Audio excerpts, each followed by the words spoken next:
سيد الأنبياء والمرسلين وعلى آله وصحبه أجمعين. أما بعد فأعوذ بالله من الشيطان الرجيم. بسم الله الرحمن الرحيم. ولقد نصركم الله ببدر وأنتم أذلة فاتقوا الله لعلكم تشكرون.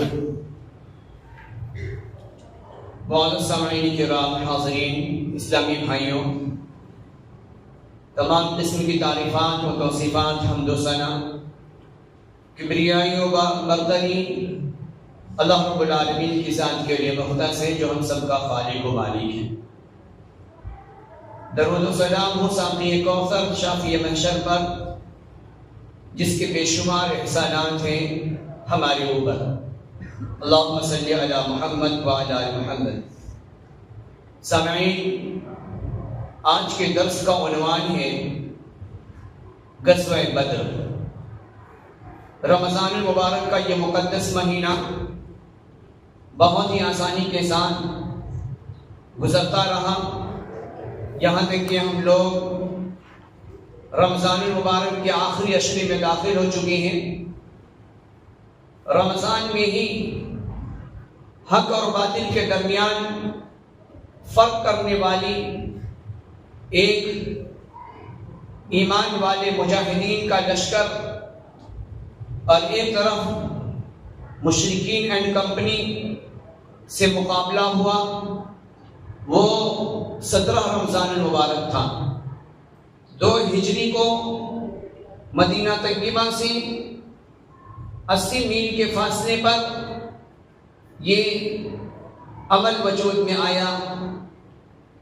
ابھی چند ہی ایام گزرے تھے کہ لوگ ہجرت کر کے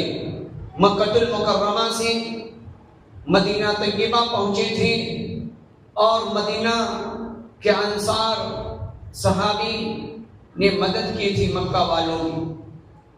لیکن یہ چیزیں قریش کو یہ چیزیں راس نہیں آئیں، اور ان لوگوں نے پلاننگ اپنے دل میں بٹھا لی کہ ہمیں مقابلہ کرنا چاہیے، ان کی زندگیوں کو دوبر کرنا چاہیے، اور ہر ممکن کوشش کر کے انہیں پریشان کرنا چاہیے. جب یہ خبر نبی محترم جناب محمد رسول اللہ صلی اللہ علیہ وسلم کو ملی، تو آپ نے اپنی جانباز صحابہ کرام کو بلایا، اور بلانے کے بعد روپے پیسے کا چندہ نہیں مانگا، بلکہ اس وقت جناب محمد رسول اللہ صلی اللہ علیہ وسلم نے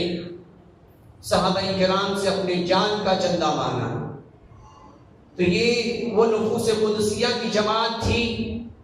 جس نے نبی علیہ السلام پر فوراً آپ کی پکار پر لبیک کہتے ہوئے یہ فوراً تیار ہو گئے کہ یا رسول اللہ صلی اللہ علیہ وسلم، ہمیں وہ ہرگز نہ سمجھیں جنہوں نے یہ کہہ دیا تھا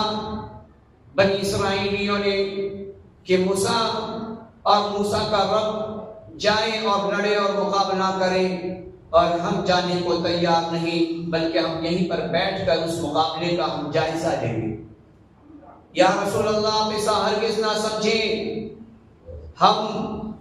جان اگر مانگیں تو جان دینے کے لیے تیار، اگر آپ مال مانگیں تو مال دینے کے لیے تیار، اور جو کچھ ہمارے مقدر میں بچ جائیں ہم اسے بہتر سے بہتر تسلیم کرنے کے لیے تیار. یہ جذبہ تھا، یہ شوق تھا اسلام کے نام پر مر مٹنے کا. لہٰذا ان کی قربانیوں کا نتیجہ ہے کہ آج ہم مسجد کے اندر بیٹھ کر رب سبحانہ و تعالیٰ کی کبریائی، رب کی سربلندی، رب سبحانہ و تعالیٰ کے پیغام کو ہم عام کر رہے ہیں، اور رب سبحانہ و تعالیٰ کے کلام کی سماعت کے لیے یہاں پر ہم سر جوڑ کر بیٹھے ہیں. وہ صحابہ کرام کی قربانیاں ہیں، ان کا ایک جائزہ ہم لیتے ہیں. صحابہ کرام بہت ہی یہ مختصر سی تعداد تھی، اور ایک طرف مشرکین اینڈ کمپنی کا جو کیپٹن تھا، سردار تھا، وہ ابو جہل تھا. ابو جہل کا پورا نام عمرو بن ہشام المغیرہ عبداللہ ابن عمرو المخزومی، جو مکے کے قریشیوں کا یہ سردار تھا. مکے کی قریشیوں کا یہ سردار تھا اور شرارت اس کے رگ و ریشے میں ایسے پیوست تھی وہ جہاں پہ بھی اسلام کے ماننے والوں کو دیکھتا اس کے تیور بدل جایا کرتے، سوچنے کی صلاحیت، وہ سکت، اس کی کیفیات عجب سے چینج ہو جایا کرتی اور وہ متفکر رہنے لگتا کہ کیسے میں ان سے بدلہ لوں اور کیسے ان کی ہستی کو میں مٹا ڈالوں۔ ایک طرف 3 مارچ 624 عیسوی کو 17 رمضان مبارک 2 ہجری کو مقامی بدر ایک مقام کا نام ہے جہاں پر ایک کنواں موجود تھا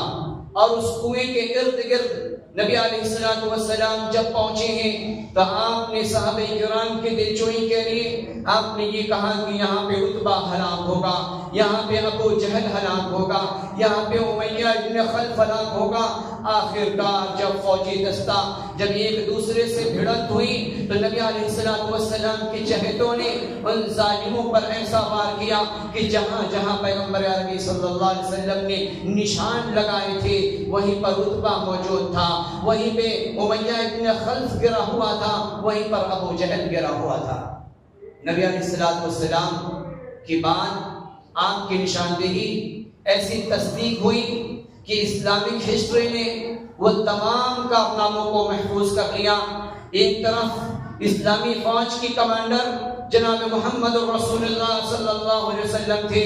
تو مشرکین اینڈ کمپنی کا کمانڈر ابو جہل تھا، ادھر ابو بکر صدیق رضی اللہ تعالیٰ عنہ تھے، ادھر ابو عمر رضی اللہ تعالیٰ عنہ تھے، ایک طرف حمزہ تھے اور ایک طرف علی بن ابی طالب رضی اللہ تعالیٰ عنہ تھے، تو دوسری طرف ابو جہل، عتبہ بن ربیعہ، امیہ بن خلف اور ہندہ بنت عتبہ، یہ تمام کے تمام لوگ تھے ایک طرف اسلام کے پیروکار، ایک طرف نبی کے شہدائی اور ایک طرف دشمنان اسلام کا قافلہ۔ ان کے پاس تمام تر دنیا کے ساز و سامان تھے، دنیا کے تمام تر ساز و سامان تھے، ان کے پاس تلوار تھا، ان کے پاس گھوڑے تھے، ان کے پاس اونٹ تھا، لیکن یہ غریبوں کا قافلہ، یہ کمزوروں کا قافلہ، یہ نبی کے پیاروں کا قافلہ کہ ان کے پاس کچھ بھی نہیں، 2 تلوار موجود اور 2 گھوڑے موجود، ایک کو بٹھاتے تو کچھ دور لے جاتے، پھر وہ دوسرے کو بٹھاتے پھر کچھ دور لے جاتے، اسی طریقے سے کر کے وہ بدر کے میدان میں پہنچے، اس مقام پر پہنچے جہاں پر ان کے حصے میں ریتیلی زمین آئی اور ریتیلی زمین وہاں پر مشرکینوں کا قافلہ وہ چکنی اور بہت ہی برابر زمین پر وہ سمتل رہنے والی زمین پر ان لوگوں نے اپنا پڑاؤ کیا، اور پڑاؤ ڈالنے کے بعد وہ خوب شراب و کباب کی محفلیں منعقد کی گئی، کنجریوں کے ڈانس شروع ہو گئے اور کباب تلا جاتا اور وہ جھوم جھوم کر شراب کے نشے میں، مدہوشی میں، کبر اور غرور اور گھمنڈ میں وہ اتراتے ہوئے وہ نعرہ بلند کیا کرتے کہ آج تو ہماری جیت ہوگی، آج تو ہماری جیت ہوگی۔ اور ادھر جسموں پر عمدہ لباس نہیں، پیروں میں چپل نہیں، کھانے کے لیے عمدہ غذا نہیں، لیکن نبی صلی اللہ علیہ وسلم کے فرمان پر یقین تھا اور نبی محترم صلی اللہ علیہ وسلم کی پکار پر لبیک کہنے کا جذبہ تھا، لہٰذا یہ 313 2 گھوڑ سوار اور 70 اونٹ والے اور ادھر 950 افراد اور پیادہ فوج کی تعداد 100 گھڑ سوار اور 7 سے 170 اونٹوں پر چلنے والے یہ افراد موجود تھے، یہاں ہزاروں کا قافلہ اور یہاں پر چند افراد۔ جب مقابلہ ہوا میدان میں تو نبی علیہ الصلوۃ والسلام کے لیے ایک خیمہ نصب کیا گیا، اس خیمے میں نبی علیہ الصلوۃ والسلام اللہ رب العالمین سے مناجات کرتے ہیں اور مناجات کرنے کے بعد نبی مکرم صلی اللہ علیہ وسلم نے کہا کہ یا رب جو تو نے ہم سے وعدہ کیا ہے اس وعدے کو پورا کرنے کی باری آ گئی، یا رب اگر تو نے اپنے وعدے کو پورا نہ کیا اور اگر یہ مٹھی بھر افراد اگر اس دھرتی پر ہلاک ہو گئے تو یقیناً تیرا نام لینے والا اس دنیا میں کوئی باقی نہیں رہے گا۔ یا رب ہماری مدد فرما، یا رب اس غریب مسکین یہ میرے چہتوں کی مدد فرما۔ لہذا رب سبحانہ و تعالیٰ کے دیکھے مدد کیسے آئی کہ ابو بکر رضی اللہ تعالیٰ عنہ اس چھپر میں پیغمبر عربی صلی اللہ علیہ وسلم کے ساتھ پیغمبر عربی صلی اللہ علیہ وسلم کے ساتھ اور ایک صحابی جلیل اپنے سینے پر تلوار باندھ کر نبی علیہ السلام کے اس خیمہ کا احاطہ کرتے رہے کہ کوئی وار نہ کر دے محمد رسول اللہ صلی اللہ علیہ وسلم پر۔ لہٰذا اس وار کو برداشت کرنے کے لیے سب سے پہلے میرا سینہ سپر ہے کہ کوئی بھی وار اگر آئے تو میں اسے اپنے سینے پر اس وار کو روکنے کے لیے میں تیار۔ نبی علیہ السلام اس خیمے میں اس ٹینٹ میں نبی علیہ السلام رب سبحانہ و تعالیٰ سے دعا کر رہے ہیں، دعا کرتے رہے یہاں تک کہ اللہ رب العالمین نے اپنا وعدہ سچ کر دکھایا۔ اللہ رب العالمین کا وعدہ سورۃ العمران آیت نمبر 123 سے لے کر 26 تک ہم پڑھتے چلے جائیں۔ اللہ رب العالمین نے اس مقدس دھرتی پر اپنے وعدے کو پورا فرمایا۔ یہ وعدہ وہ تھا کہ اگر یہ مٹھی بھر افراد آج ہلاک ہو گئے تو یا رب اس دھرتی پر کوئی تیرا نام لینے والا نہ ہوگا، تیری توحید کی صداؤں کو بلند کرنے والا نہ ہوگا۔ یہ مشرکین کی تعداد بڑھتی چلی جائے گی اور اس دھرتی کو، اس مقدس اور پاکیزہ دھرتی کو یہ شرک کی غلاظت سے اور اس کی نحوست سے یہ بھر دیں گے۔ لہٰذا اللہ سبحانہ و تعالیٰ نے سنی اور سننے کے بعد دیکھیں مدد کا اللہ رب العالمین نے کیسے مدد کی۔ اللہ رب العالمین کہہ رہے ہیں وَلَقَدْ نَصَرَكُمُ اللَّهُ بِبَدْرٍ وَأَنْتُمْ أَذِلَّةٌ۔ اللہ سبحانہ و تعالیٰ نے فرشتوں کو نازل فرمایا۔ فرشتوں کو نازل فرمانے سے پہلے اللہ رب العالمین نے بارش نازل فرمائی، اور بارش نازل فرمانے کے بعد ادھر ریتیلی زمین وہ منجمد ہو گئی۔ صحابہ کرام کا ایک مختصر سی تعداد وہ منجمد زمین پر آسانی سے وہ چلنے لگے اور اس ریتیلی زمین کے اندر کھود کر وہ پانی کو اسٹور کرنے لگے، اور ادھر دوسری طرف مشرکین اینڈ کمپنی کا قافلہ وہاں پر قیام تھا۔ وہ چکنی مٹی پر پناہ گزی تھے، وہ مٹی بارش کے نزول کے بعد اس میں پھسلن شروع ہو گئی۔ وہ اپنے گھوڑوں پر سوار ہو کر جیسے ہی اپنے قدم کو بڑھا دیے وہ گھوڑا پھسل جاتا، وہ دھس جاتا، اور جیسے ہی ابو جہل اپنے قافلے والوں کو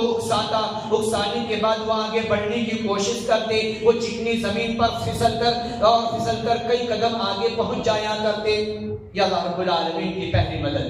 اللہ رب العالمین کی پہلی مدد کی۔ ایمان والوں کو اللہ رب العالمین نے وہ زمین عطا فرمایا جو زمین ریتیلی تھی، لیکن اللہ سبحانہ و تعالیٰ نے بارش نازل کر کے ان کے ڈر کو، ان کے خوف کو ان کے دلوں سے نکالا، اور نکالنے کے بعد اللہ رب العالمین نے اس زمین کو بھی جما دیا اور ان کے لیے پانی کا انتظام بھی اللہ رب العالمین نے کر دیا۔ یہ پہلی مدد۔ اس کے بعد خیمے کے اندر ابو بکر رضی اللہ تعالیٰ عنہ وہ کہتے ہیں یا رسول اللہ صلی اللہ علیہ وسلم ارفع رأسک، کہ یا رسول اللہ اپنے سر کو اٹھائیے، آسمان کی بلندی کی طرف دیکھیے۔ رب سبحانہ و تعالیٰ نے آپ کی سن لی، اور اللہ رب العالمین نے، اللہ سبحانہ و تعالیٰ نے فرشتوں کے ہجوم کو رب العالمین نے نازل فرما دیا۔ اللہ سبحانہ و تعالیٰ کا قرآن کہتا ہے وَلَقَدْ نَصَرَكُمُ اللَّهُ بِبَدْرٍ وَأَنْتُمْ أَذِلَّةٌ۔ اللہ سبحانہ و تعالیٰ نے فرشتوں کو نازل فرمایا، اور فرشتوں کی کیفیات یہ کہ صحابہ کرام اپنے تیر سے وار کرتے، صحابہ کرام اپنے تلوار سے وار کرتے، وار ایک پر کیا جاتا وہاں پر کئی لوگ ڈھیر پڑے رہ جایا کرتے۔ ایک وار، ایک تلوار کی مار پر وہاں پر سینکڑوں زمین بوس ہو جایا کرتے تھے۔ یہ کون وار کر رہا تھا؟ یہ مسلح وار کرنے والے کوئی اور نہیں، یہ اللہ رب العالمین کے نوری فرشتے، مقرب مخلوق زمین پر انسانیت کی ہمدردی میں، انسانیت کی مدد کے لیے، اللہ رب العالمین کی کلمے کی سربلندی کے لیے، توحید کو پورے عالم میں پھیلانے کے لیے یہ قربانی کا نذرانہ پیش کر کرنے کے لیے اللہ رب العالمین نے فرشتوں کو نازل فرمایا، اور سب سے پہلے 1000 فرشتوں کو نازل فرما کر اس کے بعد اور بھی مسلح فرشتے کو اللہ رب العالمین نے الرٹ رکھا۔ جیسے جیسے ضرورت پڑتی گئی 3000 فرشتوں کے لشکر کو اللہ رب العالمین نے زمین پر نازل فرمایا اور صحابہ کرام کی مدد فرمائی۔ ابو بکر رضی اللہ تعالیٰ عنہ کی مدد فرمائی، عمر رضی اللہ تعالیٰ عنہ کی مدد فرمائی، حضرت حمزہ کی مدد فرمائی، علی بن ابی طالب رضی اللہ تعالیٰ عنہ کی مدد فرمائی۔ آخرکار وہ میدان کارزار میں جب مشرکین سے مقابلہ ہوا تو صحابہ کرام کا یہ لشکر مشرکین کی کھوپڑیوں کو آنن فانن میں اڑا کر رکھ دیا، اور ان لوگوں نے ان بھوکے رہنے والے اور معمولی سا لباس پہننے والے اور تھوڑی سی غذاؤں پر زندگی گزارنے والوں کو ان کے دل کے اندر یہ یقین ہو گیا کہ یقیناً اب ہم شکست کھا چکے ہیں۔ جب یہ منظر ابو جہل کے نظروں کے سامنے آیا تو ابو جہل اپنے قافلہ والوں کو اکسانا شروع کر دیا۔ وہ اشعار پڑھنے لگا، اور اشعار پڑھنے کے بعد وہ لوگوں کو اکسایا کرتا۔ آخرکار اس کا اکسانا کچھ کام نہ آیا۔ نبی علیہ السلام کی دلیر صحابہ وہ ان کے جتھوں میں ایسے سماتے چلے گئے اور ان کے صفوں کو چیر کر اور پھاڑ کر رکھ دیا، اور وہ سب کے سب زمین پر اوندھے پڑے رہ گئے، یہاں تک کہ اللہ کے رسول صلی اللہ علیہ وسلم کے چہتوں میں سے 14 صحابی جلیل شہید ہو گئے۔ 14 مقابلہ کرتے کرتے 14 صحابی جلیل جو شہید ہو گئے، اور ادھر 70 مقتول ہو گئے، 70 جہنم رسید ہو گئے، اور 70 قیدی بنا لیے گئے۔ یہ کردار تھا صحابہ کرام کا۔ آخرکار ان کے جذبے کا کیا کہنا کہ جب نبی علیہ السلام نے مدینہ میں اعلان کیا کہ فَفِرُّوا مِن بُيُوتِكُمْ، اپنے اپنے گھروں سے نکلنے کے لیے تیار ہو جاؤ، آج حق اور باطل کا مقابلہ ہونے والا ہے۔ اس وقت نبی علیہ السلام نے جب مدینہ میں فوجی دستہ کا جائزہ لے رہے تھے، اس وقت نبی علیہ السلام نے دیکھا کہ صف میں بوڑھے بھی موجود، صف میں بچے بھی موجود، آخرکار نبی علیہ السلام نے وہ منظر بھی دیکھا کہ 2 بچے اپنے پنجوں کے بل کھڑے ہیں تو صف کے اندر، اور شوق اور جذبہ کا کیا کہنا۔ ان لوگوں نے یہ کہا جب ان کی ماں نے یہ سنا کہ نبی علیہ السلام نے مدینہ میں اعلان لگایا ہے کہ آؤ رب سبحانہ وتعالیٰ کے مخالفین سے مقابلہ کی باری آئی ہے اور اپنے آپ کو تیار کر لو، لہٰذا ایک بوڑھی خاتون اپنے گھر میں بیٹھے آنسو بہا رہی ہے کہ ہمارے پاس کوئی نوجوان نہیں، کاش کہ آج میرے شوہر ہوتے تو میں اللہ کے راستے میں انہیں بھیج دیتی، میرے پاس تو کچھ ہے ہی نہیں، وہ کچھ ہے ہی نہیں۔ آخرکار ایک خاتون اپنے گھر میں ہر طرف دیکھا، غریب و مسکین خاتون ہر طرف اپنے گھر میں چکر لگایا، کچھ نہیں پایا تو اس نے کینچی اٹھائی اور اپنے بال کاٹ لیے، اور بال کاٹنے کے بعد نبی علیہ السلام کی خدمت میں حاضر کر دی اور کہا یا رسول اللہ صلی اللہ علیہ وسلم، میرے پاس کچھ بھی نہیں، میرے پاس کوئی نوجوان نہیں کہ میں آپ کے ساتھ لگا دوں جو آپ کے ساتھ مقابلہ کرتا رہے۔ میں نے پورے گھر میں چکر کاٹنے کے بعد مجھے کچھ نہ ملا، میں نے اپنے بال کو کاٹ کر لے کر آئی ہوں، یا رسول اللہ صلی اللہ علیہ وسلم یقیناً میرے بال کی کوئی حیثیت نہیں، یقیناً میرے اس عمل کی کوئی حیثیت نہیں، لیکن میں یہ سوچ کر آئی ہوں کہ یہ بال مجاہدین غزوہ بدر میں شامل ہونے والے صحابہ کرام کے لشکر اور ان کے گھوڑوں کے لگام کے کام آ جائیں گے۔ جب اللہ رب العالمین کی بارگاہ میں ان شہیدوں کو بلایا جائے گا، اس وقت ہمیں بھی یاد کر لیا جائے گا کہ اس بوڑھی خاتون نے اپنے بال کو شہیدوں کے لیے گھوڑوں کے لگام بنانے کے خاطر اس نے بال اللہ رب العالمین کے راہ میں وقف کیے تھے۔ یہ جذبہ تھا، یہ خاتون کا جذبہ تھا۔ آگے بڑھنے کے بعد معاذ اور معوذ رضی اللہ تعالیٰ عنہ، ایک 10 سال کا بچہ اور ایک 8 سال کا بچہ، جب اس نے سنا نبی علیہ السلام آواز لگا رہے ہیں، ان کی ماں اپنے گھر میں آنسو بہا رہی ہے کہ میں کیا کروں، میرے بچے تو ابھی بہت چھوٹے ہیں، تو اس وقت معاذ اور معوذ آتے ہیں اور اپنے امی کے گلے سے چمٹ جاتے، اور چمٹنے کے بعد کہتے ہیں کہ امی جان آپ کیوں رو رہی ہیں؟ اس وقت وہ خاتون کہتی ہیں کہ نبی علیہ السلام نے اعلان لگایا ہے کہ آؤ حق کا مقابلہ ہے، آؤ توحید کا مقابلہ ہے۔ ایک طرف مشرکین کا ٹھاٹھے مارتا ہوا سمندر ہے اور ایک طرف معدود چند افراد ہیں۔ اگر یہ مٹھی بھر صحابہ اس دنیا میں نہ رہے تو یقیناً دنیا میں اس دھرتی پر کوئی نام لینے والا نہیں ہوگا۔ تو لہٰذا میں یہ چاہتی ہوں کہ نبی علیہ السلام کے ساتھ اگر میرے پاس کوئی نوجوان ہوتا تو میں لگا دیتی، تاکہ جا کے وہ جنگ میں میدان کارزار میں شہید ہو جاتا اور میں شہید کی ماں کہلاتی۔ حضرت معاذ اور معوذ اپنی ماں کے گلے سے چمٹ جاتے ہیں اور کہتے ہیں امی جان اجازت دینا آپ کا کام ہے، امی جان اجازت دینا آپ کا کام ہے، آپ اجازت تو دیں، میں نبی علیہ السلام کے ساتھ جانے کو تیار ہوں، میدان کارزار میں میں مقابلہ کروں گا۔ آخر کار وہ خاتون جب معاذ اور معوذ کو اجازت دیتی ہیں، معاذ اور معوذ اس صف میں کھڑے ہیں جس صف کا تذکرہ ہو رہا ہے، جس میں بوڑھے بھی موجود ہیں، جس میں وہ معاذ اور معوذ بھی موجود ہیں، اپنے پنجوں کے بل وہ کھڑے ہیں۔ نبی علیہ السلام نے جب یہ منظر دیکھا کہ ہائے یہ ننھی سی جان کو کیا ہو گیا کہ یہ پنجے کے بل کھڑے ہیں اور یہ اس جہاد میں جانا چاہتے ہیں، غزوہ بدر میں یہ شامل ہونا چاہتے ہیں، ان بچوں کے جذبے کو دیکھ کر نبی علیہ السلام انہیں اپنے قریب کیا، اور قریب کرنے کے بعد نبی علیہ السلام نے کہا کہ اب اللہ سبحانہ وتعالی تمہاری عمر کو اتنا طویل نہ کیا کہ تم ہمارے ساتھ شریک ہو سکو۔ اس وقت معاذ جب منتخب کر لیے گئے اور معوذ جب چھوٹے تھے تو نبی علیہ السلام سے ان دونوں بھائیوں نے کہا،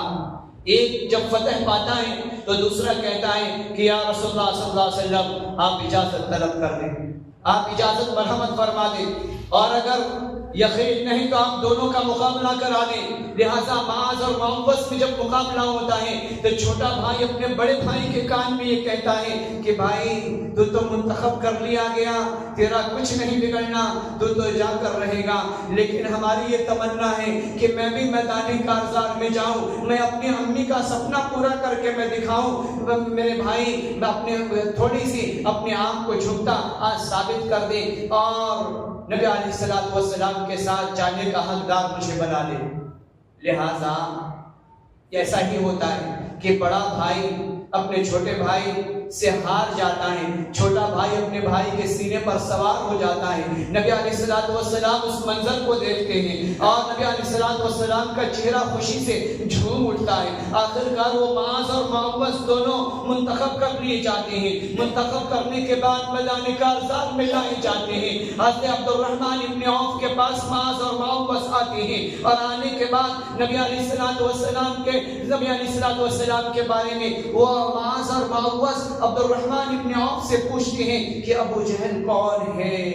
چچا جان ابو جہل کون ہے؟ تم عبد الرحمن ابن عوف رضی اللہ تعالیٰ عنہ کہتے ہیں کہ اے میرے بیٹے، اے میرے بھتیجے،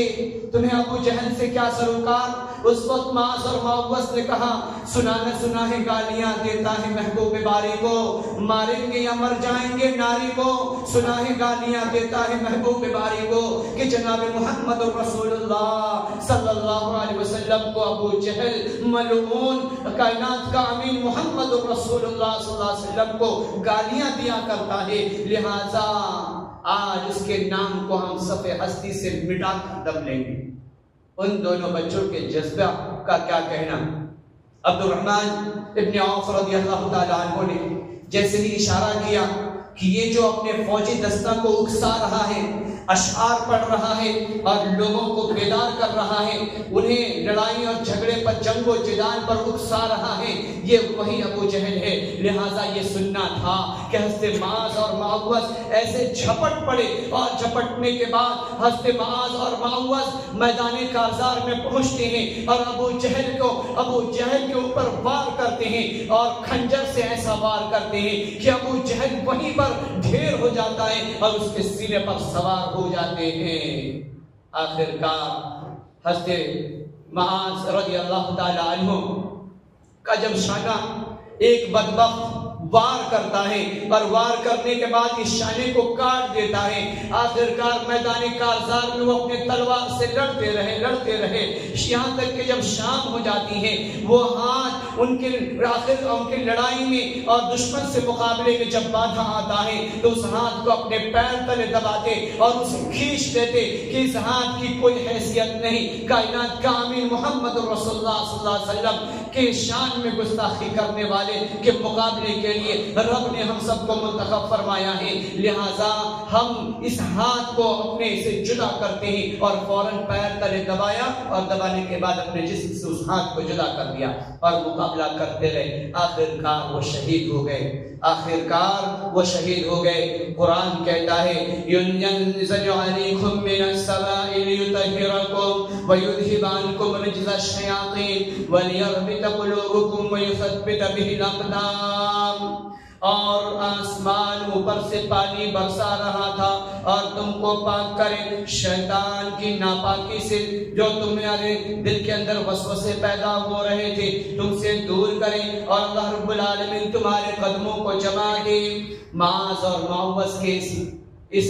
مقابلے کو عرش والے نے بھی دیکھا، فرش والے نے بھی دیکھا کہ نبی علیہ السلام کی یہ چہیتوں نے کس قدر اپنے جان کا نذرانہ پیش کیا، یہاں تک کہ اللہ تبارک و تعالیٰ نے جناب محمد رسول اللہ صلی اللہ علیہ وسلم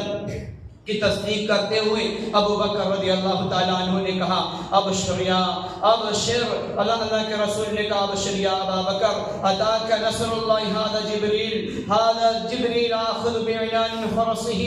یقعده ثنایا الغبار، کہ ابو بکر یہ کوئی اور نہیں، یہ جبریل علیہ السلام نازل ہو چکے ہیں اور انہوں نے گھوڑوں کے بانگ کو اپنے ہاتھوں میں سنبھالے ہوئے ہیں، اور گرد و غبار جو داندوں پر ان کے گرد و غبار دکھ رہے ہیں، اللہ تبارک و تعالیٰ نے اپنے سپاہیوں کو ان سپاہیوں کی مدد کے لیے اللہ رب العالمین نے نازل فرما دیا ہے۔ ابو بکر صدیق رضی اللہ تعالیٰ عنہ نے کہا کفاک مناشدتک ربک فانہ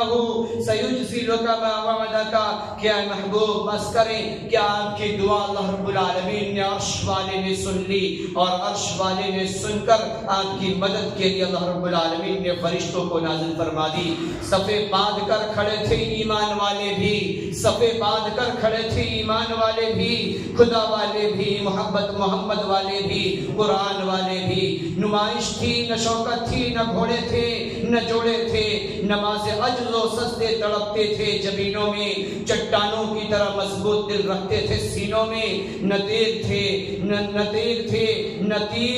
تیر پر تکیا، نہ خنجر پہ نہ بھالے پر، بھروسہ تھا تو صرف ایک ساوی سی کالی کملی والے پر، یعنی محمد رسول اللہ صلی اللہ علیہ وسلم کے فرمان پر ان صحابہ کرام کو اس قدر بھروسہ تھا کہ وہ اپنے جان کو، اپنے مال کو نبی علیہ السلام کے اوپر نچھاور کرنے کے لیے تیار تھے۔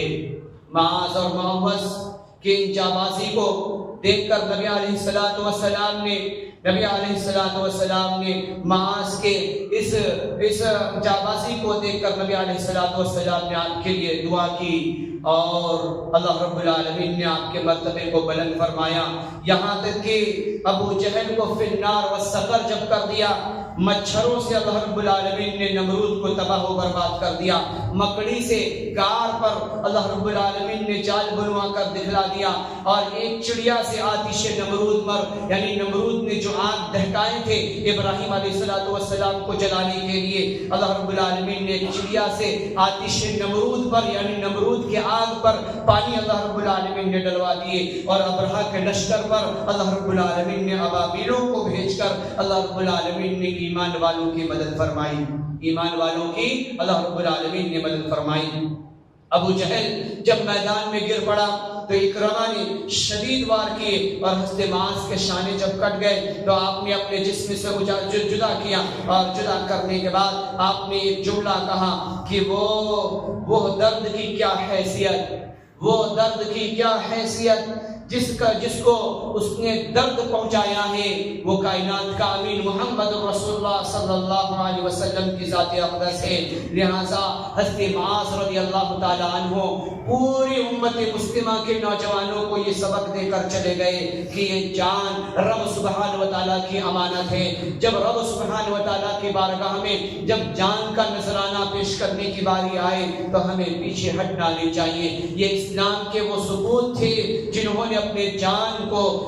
اللہ رب العالمین کی راہ میں قربان کر دیے، صرف اور صرف اس لیے کہ اللہ رب العالمین کا کلمہ، اللہ رب العالمین کی الوہیت، اللہ رب العالمین کی سربلندی پورے عالم کے اندر پھیل کر رہے اور نبی کا پیغام ہر کچا گھر، ہر پکا گھر تک پہنچ سکے۔ لہذا ان جابازوں کی قربانی کا نتیجہ ہے جو 27 رمضان 2 ہجری میں لڑا گیا مکہ غزوہ بدر کے موقع پر، اور اللہ رب العالمین نے ایمان والوں کو 313 کو اللہ رب العالمین نے ہزاروں پر فتح عطا فرمائی۔ یہ صحابہ کرام کی قربانیوں کا نتیجہ ہے کہ آج ہم رب کے پیغام کو، رب کے کلام کو پڑھنے کے لیے، سننے کے لیے، قیام کے لیے ہم آج یہاں پہ بیٹھے ہوئے ہیں۔ یہ انہی کی قربانیوں کا نتیجہ ہے۔ لہٰذا ان کی قربانیوں کو ہم فراموش نہ کریں، ہم اپنے آپ کو تیار کریں۔ جب رب سبحانہ و تعالی ہمیں پکار لگائے، بلائے، اللہ کا منادی ہمیں بلائے، جو 5 وقت اللہ کا منادی مؤذن کی شکلوں میں ہمیں پکار لگاتا ہے، آؤ کامیابی کی طرف، آؤ فلاحیابی کی طرف، اور ہمیں اپنا کام پیارا لگتا ہے، ہمیں اپنے اہل و عیال پیارے لگتے ہیں، تو یقیناً یہ دنیا ایک چل چلاؤ ہے۔ ہمیں دنیا سے جانا ہے تو رب سبحانہ و تعالیٰ کے حضور جب ہم جائیں گے تو اولی پرشی سے نماز تو سب سے پہلے اللہ کی عدالت میں جو پوچھ گچھ ہوگی وہ نماز کی ہوگی، اور اگر ہم نماز سے لیس ہوں گے تو قبر میں جل جائے گی لائٹ، اور اگر ہم نماز سے عاری ہوں گے تو فرشتے آ کر قبر میں کریں گے ہم سے فائٹ۔ اس وقت ہم کرنا چاہیں گے سوسائٹ تو اس وقت ہم سوسائٹ بھی نہیں کر سکیں گے، لیکن اگر نماز کے اپنے پابندی کی ہوگی، معاملات اچھے کے رکھے ہوں گے تو اس وقت قبر میں جل جائے گی لائٹ، تو فرشتے آ کر ہم سے کہیں گے دس از آل رائٹ، کہ یقیناً اس کے کارنامے اچھے تھے دنیاوی زندگی میں۔ تو ہم چاہتے ہیں کامیاب ہونا، ہم چاہتے ہیں بامراد ہونا، ہم چاہتے ہیں فلاحیاب ہونا، تو اللہ رب العالمین نے یہ رات اللہ سبحانہ و تعالیٰ نے ہمیں عطا کی ہے۔ ہم اس رات کی ویلیو کو پہچانیں، اور اللہ رب العالمین نے زندگی کے 10 سال بھی اگر اللہ رب العالمین نے ہمیں عطا کر دیے تو 830 سال عبادت کرنے کا ہمیں ثواب ہمارے حق میں لکھ دیا جائے گا۔ تو اللہ رب العالمین سے ہم دعا کرتے ہیں کہ اللہ رب العالمین جو واقعات کو، غزوہ بدر کے واقعات کو ہم نے سنا، یا رب العالمین اس سے ہمارے ایمان کو اور مضبوطی عطا فرما، یا رب العالمین توحید پر قائم رہنے والا بنا، یا رب قرآن کی